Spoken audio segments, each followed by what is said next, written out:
Sweet. He's gonna like leave it here and then kill me, I bet. Watch him. Watch him just waiting till I'm done here.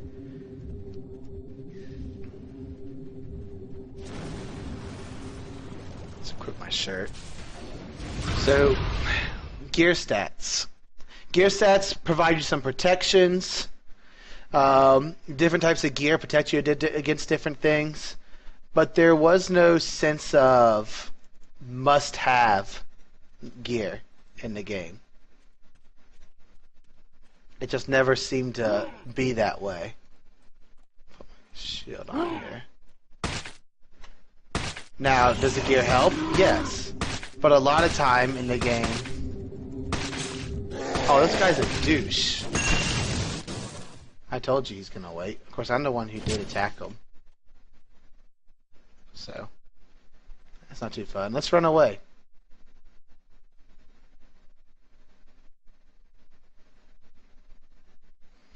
Over here, it looks like... Okay, it's set to the main capital. I'm going to show you the difference between the capitals and the outer towns. The outer towns don't have as many of the crafting stations. There's the main difference. This guy's like... I thought he was chasing me. Okay. But in the and the capitals are the only places that sell like the high-end magic and the high-end skills and stuff that cost a lot of gold. That's about it. It's that huge town right there. But let's go some exploring. Now look around the game. In most of MMOs we see it's turning night. So there is a day-night cycle, which I don't think it was this awesome before. This is pretty cool. Once again, there's nobody on your map, so very much stealth. You're quieter when you're crawling. You don't make any sound. You can hide in the grass, the vegetation, and different things like that. Hiding behind a tree. There's some bushes you can get inside and hide in. All very epic things. But let's run and see if I can find anybody else. And this became the biggest problem. They started becoming ghost towns, and it still is a ghost area. I mean, you're running between towns and areas, and there's no one around. You occasionally run into people, and you'd have your PvP match. One person wins, somehow both people die, and you're back at nothing. Looks like that's still sort of the case. I can't see much from this view, and there is no way, as far as I remember, to go into first-person view all the time. You're in third-person view for your sword and board, or any other weapon, axe, longsword, whatever, and you're in first-person view for magic and arrows, which generally is acceptable. With this, you need to see all around you, and for the magic and arrows, they are completely aim-based. So you have to be able to aim. I'm out of stamina, so I can't run. There's a walk in the game for role players. Oh, so what I've entered is the actual town. Let's rest and go do some swimming. So, it seemed like a boring game. And I'm already starting to get slightly disinterested. I mean, again, I think they expected this return to weekend to be a huge hit for people. There used to be masses of people running around. When the game released, it was huge. Of course, all US and EU were all on one server, so that helped. When they split it up, things started spreading out even more, and it did not turn out well, but they were still pretty crowded. What's happening is I'm in a starter town. Game was released for 3 years, and it hasn't increased in population. It may have stayed steady at one point, somewhere, but it has not increased in population over the past year or two. So people stay at their towns. They're all gotten the higher skills trained. They don't do much. So there is underwater swimming, and out in the ocean, there is probably underwater combat. So the main thing is when you're playing this game, never stop moving. It's training skills. Everything trains skills. You find yourself sitting here just talking to people, and it's useless. Talking to somebody, if you're talking to somebody in Vent or TeamSpeak or whatever, run around. Run your character around. Train a skill while you're doing that. Run into a wall. Go attack something useless. Rest. Waste your stamina running into a wall, then rest, and you train up both skills. You just want to train up those skills as you go along. Skills, obviously, 0 to 100. Basically, you got your mining. Like I said, mining and woodcutting was very important to city building. And in fact, let's do that. Let's my mastery of jump. Am I close to somebody's city? These are the main cities. Look, I am nowhere near anybody's city. There's Orthok here and Largul here. Let's go up to Largul. So I want to go north. Right now I'm going south. Okay. So if I remember, numlock, auto run. So now I can sort of auto run, and while I'm doing this, I'll hold shift to do it. Right? Not much right now. The main aspect of this game was sieges. You build your city with your clan, and it's land ownership. You build these huge cities, built them up. They were pre-designed structures, which made them look cool. They had good structures. There was different structures for each of the races. Each structure was built differently. Each city had its own unique look with some basic things about it. You could get guard towers when you got to a certain point, and there was, at the beginning, they kept making the comment, there are 6 cities with, I'm stuck in the water. They said there were 6 cities that had these special stones, and you had to find them, and they were at the top tier. I never experienced them, never found them. So, I don't know how long night lasts, but I like that it's a Stark. So I'm out of mana again, out of stamina, so I'm just going to walk as my stamina increases. But yeah, the sieges were huge. At the time, they were 6-hour sieges. Literally, you had to dedicate 6 hours of your time to a siege. You planned days ahead of advance. You kept it in secrecy on your forums. Your enemies tried to hack into your forums or find ways to, as a sending a spy into the alliance or into your clan to read chat and find out if there was a siege going to happen against them. Very interesting, fun, unique system. I mean, it was a meta game. It was Eve into this fantasy world, and it was doing quite well.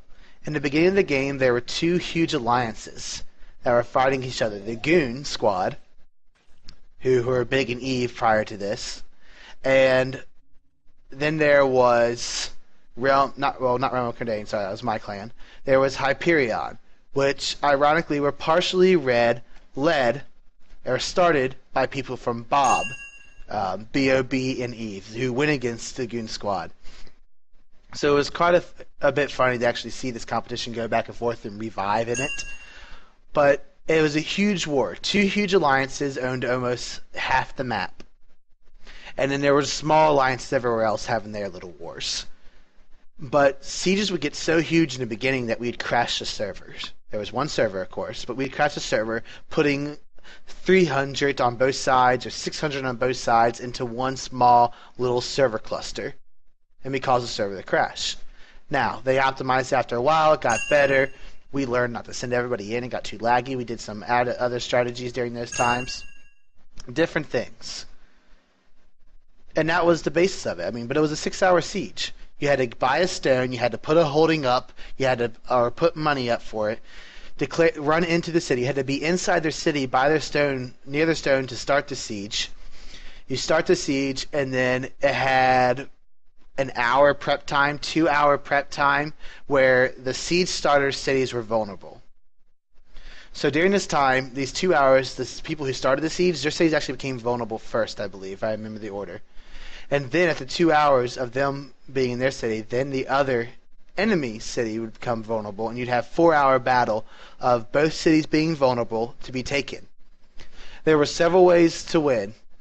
One way, as if the enemy, the one who declared a siege, had a city, they simply attacked, and when if they attacked and destroyed the stone of the ones who had declared a siege, they won that city, and the siege ended if that was the only holding they had up for as their leverage holding. Ooh, let's see if we can fight these guys. Orc Thug. The other thing here. Hold on, he's gonna pull out a bow to attack me. Look at that, he's gonna let me attack his back. So they're still buggy.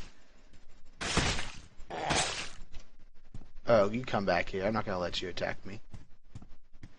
Obviously buggy and laggy. The attacker could destroy their siege stone and can win. They could defend and hold off. Well, I've got, if you notice, I got no stamina to attack with. So this is fun. No. Come on, there's got to be a way to... Oh. Well, I got no stamina to defend with either.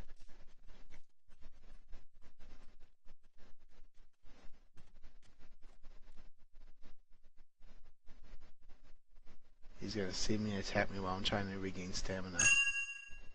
He's missing me, though. Okay. So, the last thing was, if they didn't have a city to put up, they had to put down a certain amount of gold based on the amount of holdings the enemy they were attacking was. And then they had to have somebody hold the shard stone. Now, this was an interesting fact. Holding the shard stone, that person actually had to do it the whole game. In any of the situations, had to hold a shard stone. And the shard stone was a very unique factor because you could, if you knew who had the shard stone, which you use spies or other facts of who was being guarded the most, who was running around, you use these facts and you used your alliances to find out who these people were, and you would chase them down. One of the most epic battles I was ever in. A siege started on our city. We did not, but we found out through our spies in the clans, and yes, people dedicated themselves to being spies. They had one character. They became a spy. Found out through our spies who was holding it, but the idea was catching up to them. Now we had rafts that we had built, and we had plenty of mounts with us. We sent out squads. We had some squads defending, and we sent other squads in the hunt. Now, chasing this guy, he was ahead of us on the raft. The rafts are going at the same speed. We have one group following on rafts on two sides of this entire continent. If you look on here, I'm going to enlarge it. This entire continent. We were up here, right here. We had one raft that was actually going to go all the way around to cut them off if they decided to circle the entire continent, which was their original plan. And another raft that was going down here, chasing them as they were going down here. Now, they stayed close to the land their whole way through. What we did is we took actually two rafts this direction, and one raft went straight to the land, and the other raft kept going all the way around. The raft who ran straight to the land actually jumped off and got onto their mounts. Taking their mounts, we sprinted straight all the way down here, hoping to cut them off on the other side, hoping that going in a straight line would get you faster. We ran into a couple fights. Some people stayed behind and take those fights. Others kept running. At about this area, they decide to jump off. About right here. They jump off their mount and they start running this direction. We intercept them from both sides. People chasing behind them, chasing from them. We intercept them, kill the shard holder, end the siege before they could take the city. So, I mean, it brings about an epic feeling with it. This strong feeling of game that just doesn't exist. And it doesn't exist in many games, but look at the problems they have. This guy's actually still low health. Oh. So that was somebody else's. Probably that, nope. Okay.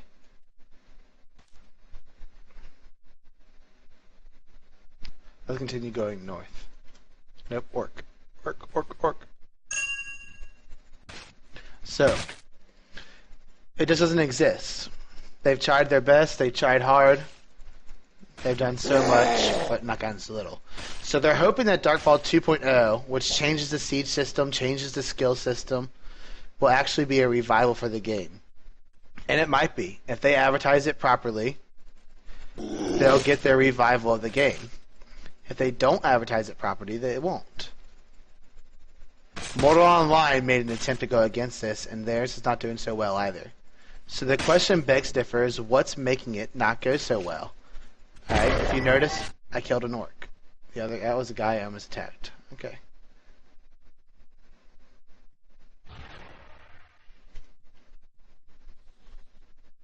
Not much going on here now, is there?